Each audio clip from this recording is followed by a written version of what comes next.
So today we're going to discuss the lysosome, halitotic enzyme, types of endocytosis, phagosome, autophagosome, primary lysosome, and secondary lysosome, and types of endocytosis and types of lysosome.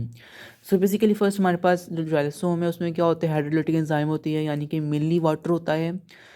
अब enzymes क्या होती हैं, all enzymes are protein but not all proteins are enzymes. So basically these are the enzymes which are hydrolytic enzymes are in lysosome. Okay, so these are kind of enzymes.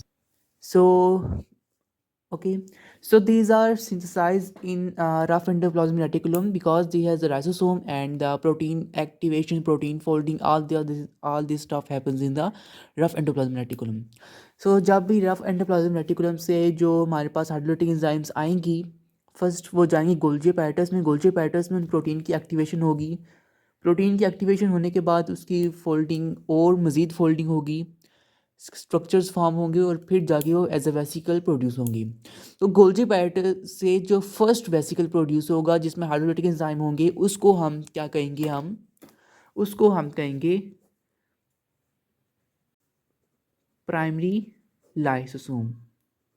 यानी कि Golgi पैटर्स से जो synthesise होके जो first हमारे पास vesicle आएगा उसको हम कहेंगे, उसको हम प्राइमरी लाइसोसोम कहेंगे.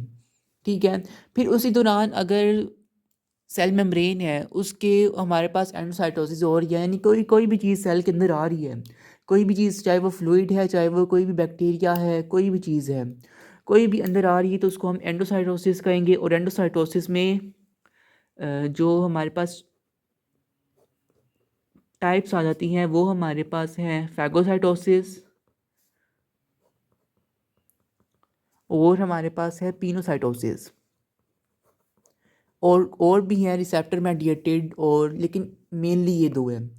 फैगोसाइटोसिस ऐसी एंडोसाइटोसिस जिसमें कोई जो है ना कोई चीज़ अंदर आ रही हो, फ्लूइड ना हो, फ्लूइड के अलावा बाकी जो भी चीज़ अंदर आएगी वो फैगोसाइटोसिस के मेथड से आएगी, और जो फ्लूइड आएगा वो पिनोसाइटोसिस से आएगा.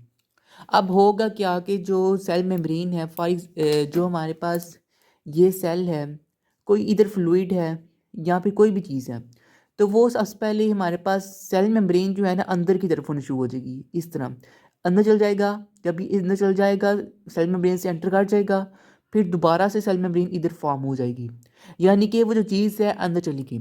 अब वो जो बाहर से जो चीज़ अंदर जाएगी उसको हम कहेंगे फैगोसोम कहेंगे. उसको हम क्या कहेंगे, फैगोसोम कहेंगे. इन दोनों से जो भी चीज़ अंदर जाएगी वो हमारे पास फैगोसोम बना लेगी जाके. ठीक है.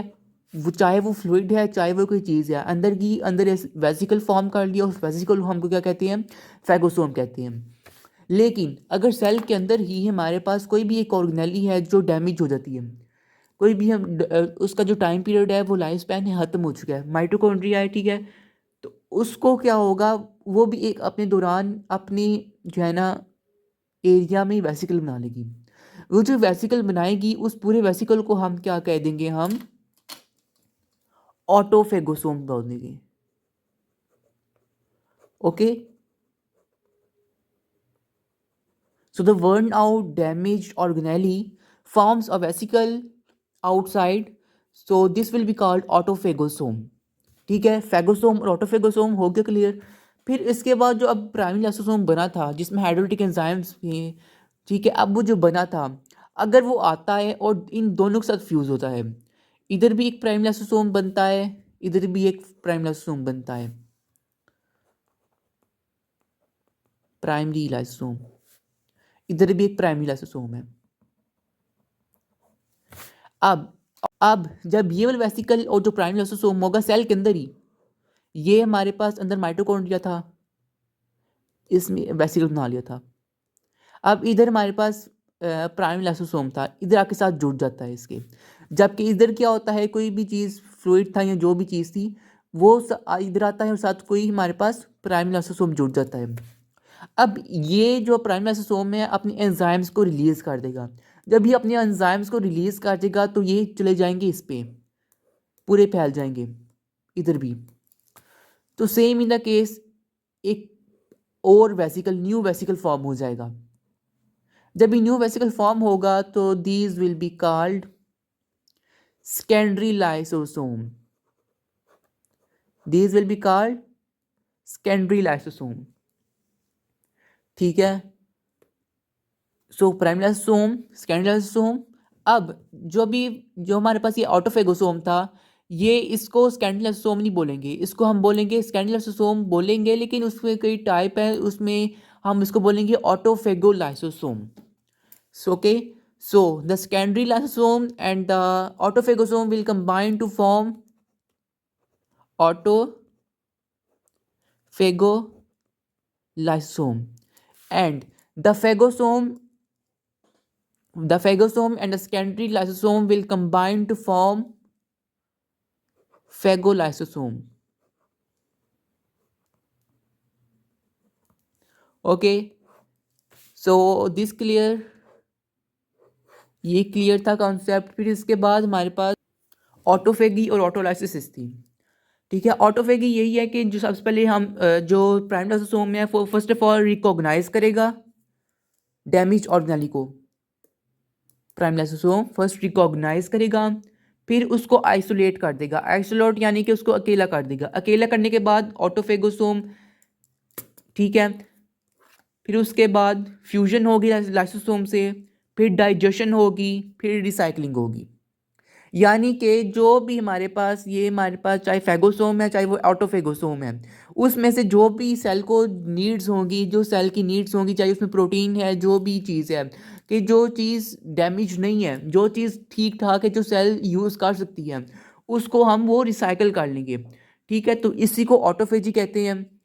और फिर ऑटोलाइसिस, ये यानी कि जो लाइसोसोम है, प्राइमरी लाइसोसोम है या सेकेंडरी है, वो फट जाएंगे सेल के अंदर ही। जब सेल के अंदर ही वो ब्रस्ट आउट हो जाएंगे तो पूरा सेल डिस्ट्रॉय हो जाएगा। जब पूरा ठीक है, जब वो लाइसोसोम ब्रस्ट काट जाएगा तो पूरा सेल में वो हाइड्रोलाइटिक एंजाइम फैल जाएंगे। जब वो पूरे सेल में हाइड्रोलाइटिक एंजाइम फैल जाएंगे तो पूरा सेल ही हमारे पास डैमेज होना स्टार्ट हो जाएगा। जब पूरा सेल डैमेज होना स्टार्ट हो जाएगा तो पूरा सेल हमारे पास टुकड़ों टुकड़ों में यानी कि पीसेस में हो जाएगा। तो उसको हम क्या कहते हैं? ऑटोलाइसिस। ठीक है, तो autophagy and autolysis are different things. Autophagy, first, let me make point here. Autophagy में क्या होगा? सबसे पहले हमारे पास रिकॉग्निशन होती है, जो भी चीज़ है, चाहे वो ऑटोफेगोसोम है या फेगोसोम है। आइसोलेशन होगी,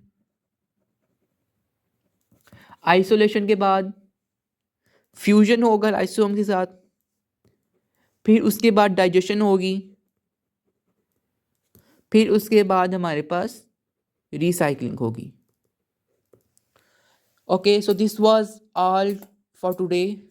थैंक यू सो मच।